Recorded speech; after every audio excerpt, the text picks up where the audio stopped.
नमस्ते। आज क्या बात की जाए? बात की बात निकली है तो बात ही पे बात करते हैं।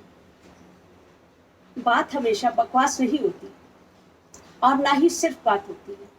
आप कितना भी बोलते चले जाओ, बात से बात निकल ही आती है। जैसे अब बात उठी है तो अभी अभी बीती जन्माष्टमी की बात करते हैं। जन्माष्टमी, श्री कृष्ण भगवान हजारों साल पहले पैदा हुए, पर आज भी उत्साह से, खुशी से हम उनका जन्मदिन मनाते हैं। कितनी ही तरह के पकवान, क्या, और इसको हम अपने संस्कार का नाम दे देते हैं। संस्कार, हिंदू धर्म। पर क्या कभी आपने ये सोचा है कि जो हमारे पुराने बनाने वाले थे, जो जिन्होंने ये बनाया कि व्रत रखा जाएगा, पारण होगा, जोता बोया नहीं खाया जाएगा, यानी हमसे वर्षों पूर्व, सैकड़ों वर्ष पूर्व हमको निर्धारित करने वाले लोग थे, और हम क्या कर रहे हैं? शायद उनका अंधानुकरण, शायद उनका अंधानुकरण। किसी चीज को लॉजिकली सोचना और तब फॉलो करना कि हाँ इस बात में कोई तुक है, तो समझ में आता है।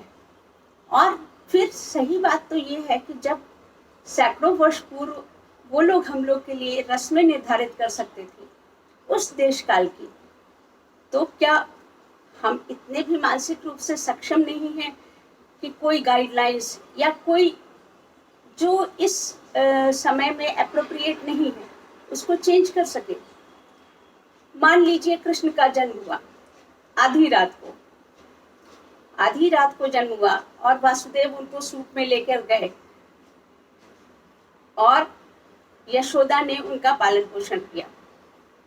ठीक है, किया। और दो जगह जन्म का लॉजिक भी समझ में आता है कि आज यहाँ मनाया गया और कल वहाँ मनाया गया।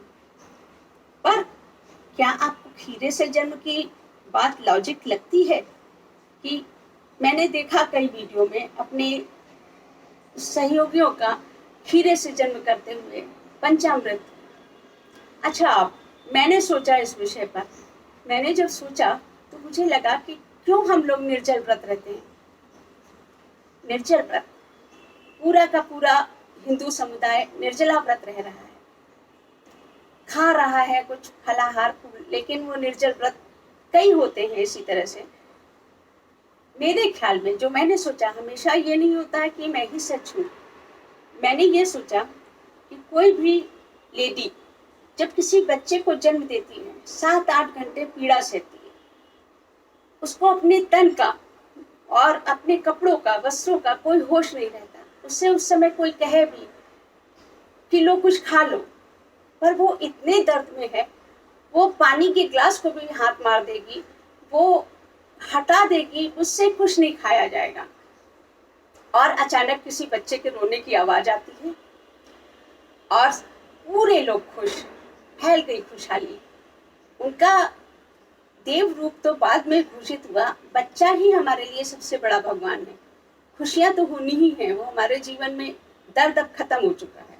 पहली बात तो निष्कर्ष ये निकला कि किसी भी सुख को प्राप्त करने के लिए कष्ट सहना पड़ता है, पर निर्जला व्रत, वो जिसने कष्ट सहा, कोई भी माँ आज भी ऑपरेशन को छोड़ दे तो दर्द सहती है, उसको होश नहीं रहता पानी का, खाने का। तो लेकिन उस खुशी में आप नहीं दर्द सह रहे हैं, आपके लिए जीवन ने बहुत सी मुसीबतें खड़ी कर रखी हैं, और उन मुसीबतों से निकलकर आप खुश भी होते हैं।